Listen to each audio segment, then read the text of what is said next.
तो आइए बच्चों, हम इस वीडियो में प्रश्नावली 8.1 का क्वेश्चन नंबर 7 देखेंगे। तो आइए देखते हैं बिना देखे हुए बोर्ड पे, बहुत ही सरल भाषा में। तो दिया गया है, यदि cot थीटा इक्वल टू 7/8 यानी 7/8 है, तो 1 प्लस साइन थीटा और 1 माइनस साइन थीटा बट्टे 1 plus cos theta 1 minus cos theta, और दूसरा क्वेश्चन दिया है कॉट स्क्वायर थीटा का मान निकालना है। तो पहले हम देखते हैं इसके द्वारा क्या क्या दिया गया है। ठीक है, तो यहाँ पे डायरेक्टली हल करते हैं, हम क्वेश्चन को सॉल्यूशन करते हैं। यानी कॉट थीटा इक्वल टू 7/8, यानी कॉट थीटा का फॉर्मूला क्या होता है, तो आधार बट्टे लंब। तो यहाँ पे लिखेंगे आधार बट्टे लंब। क्या होता है, आधार बट्टे लंब। यह हो गया, यानी आपका कर्ण इसमें नहीं दिया गया है। यानी अगर हम एक त्रिभुज बनाएं, राइट एंगल समकोण त्रिभुज ए बी सी, लंब दिया गया है आपका 8 और आधार दिया गया है कितना, 7। अब इसमें क्या निकालना है, तो कर्ण निकालना है। तो कर्ण यहाँ पे लिख लेंगे पाइथागोरस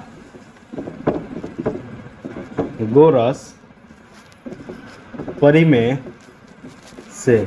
पाइथागोरस पर में लगाते हैं तो क्या होता है बाबू, कर्ण इक्वल टू अंडर रूट में लंब स्क्वायर प्लस में क्या, आधार स्क्वायर, आधार स्क्वायर।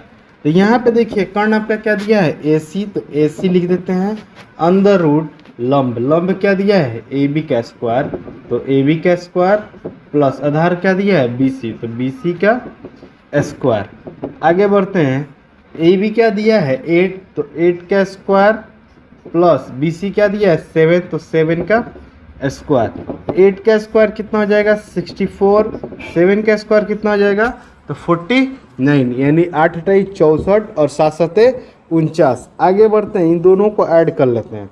तो 9 और 4 यानी 9 × 4 = 13 का 3, 6 × 4 = 10 और 1 13, यानी यह रूट में आ रहा है आपका 113। यह क्या दिया हुआ है, कर्ण इक्वल टू, यानी AC का वैल्यू आया है रूट में 113, यानी 113 इसका वैल्यू यानी मान आ रहा है।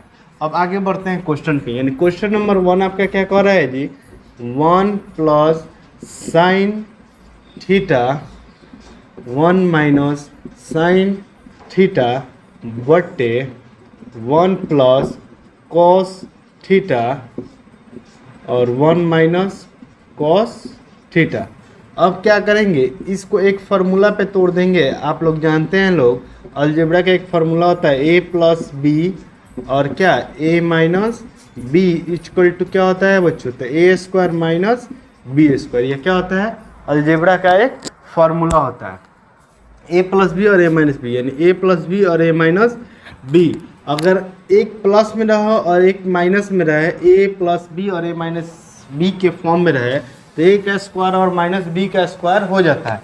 तो यहाँ पे हम लोग कर रहे हैं लोग क्या, देखिए A प्लस बी और A माइनस बी, यानी 1 का square minus sine square theta बट्टे, यहाँ पे कॉस भी उसी तरह दिया है, तो 1 का स्क्वायर और माइनस कॉस स्क्वायर थीटा।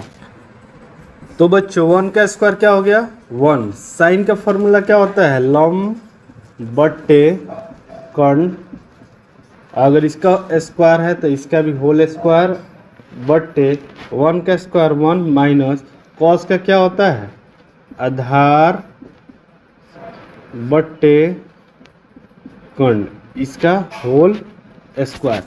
आगे बढ़ते हैं, देखिए 1 माइनस लंब क्या दिया है, लंब यानी AB दिया है, तो AB ना लिखकर हम डायरेक्ट वैल्यू को लिखते हैं। यानी क्या हो जाएगा 8 बट्टे कर्ण, कर्ण क्या दिया है आपका AC, यानी हम इसको क्या किया जा रहा है, तो इस त्रिभुज में जो AB AC और BC है, लंब के जगह पर क्या लिखेंगे AB और कर्ण के जगह पर AC और आधार के जगह पर क्या BC।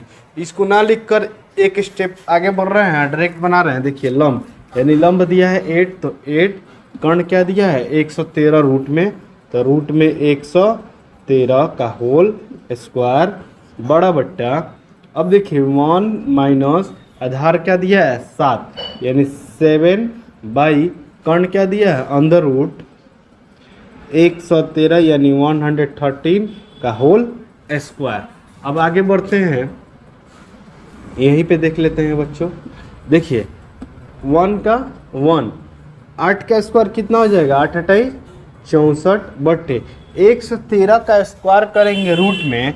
देखिए 113 का स्क्वायर करेंगे रूट में तो यह रूट कट जाता है, यानी 113 गुने 113 स्क्वायर है, इसका मतलब 2 बार ये सेम दिखा तो 113 यानी 113 एक बार निकल जाएगा, यानी इसका स्क्वायर क्या होगा 113।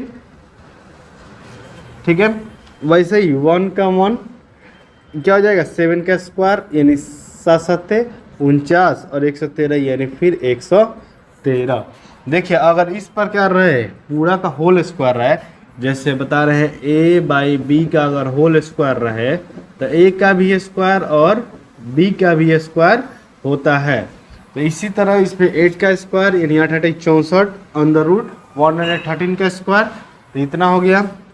वैसे इसका भी निकाला है। अब क्या करते हैं, इसके नीचे 1 है, इसके नीचे 1 है, इन दोनों का एलसीएम निकालते हैं, यानी ऊपर का 113 का और 1 का एलसीएम कितना हो जाएगा 113 यानी 113।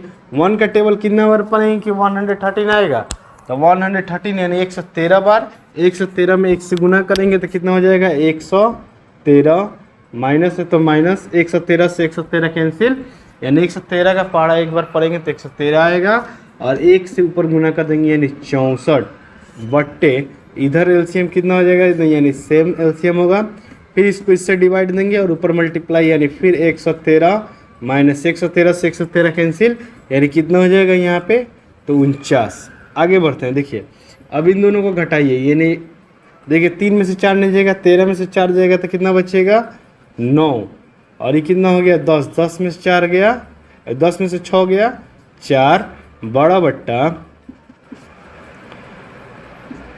113। अब बड़ा बट्टा हो गया आपका, अब इसको इससे घटा दीजिए, यानी 13 में से 9 गया तो 4, यहाँ पे 10 में से 4 गया तो 6 बड़ा बट्टा कितना है 113। अब इस चीज़ को क्या लिख सकते हैं 49 बट्टे 113 मल्टीप्लाई, अब ऐसे डिवाइड में रहता है ना, बट्टा के बट्टा में रहता है तो इसको प्लट देते हैं, यानी देखिए इस चीज़ को प्लट देंगे, यानी 113 कहाँ चला गया ऊपर और नीचे चला जाएगा 64। देखिए 113 से 113 कैंसिल, यानी क्रॉस मल्टीप्लिकेशन सेम सेम है तो काट दिए, यानी 49 बट्टे 64 आपका आंसर आ गया पहला वाला क्वेश्चन का। अब दूसरा वाला क्वेश्चन यहीं पे देख लेते हैं क्या कर रहा है दूसरा वाला क्वेश्चन। तो कॉट स्क्वायर थीटा, तो कॉट का क्या होता है आपको मालूम है, आधार बट्टे लंब, आधार बट्टे लंब, होल स्क्वायर है तो इसका भी होल स्क्वायर लिख देते हैं। आधार का वैल्यू यहाँ पे कितना दिया है तो 7 यानी 7 का स्क्वायर और इधर 8 दिया है तो 8 का स्क्वायर, यानी इसका डायरेक्टली होल स्क्वायर। अब देखिए 7 का स्क्वायर 49, 8 का स्क्वायर 64, यानी इसका भी आंसर 49 बट्टा 64 यानी सेम आएगा और इसका भी सेम आएगा। मिलते हैं नेक्स्ट वीडियो में।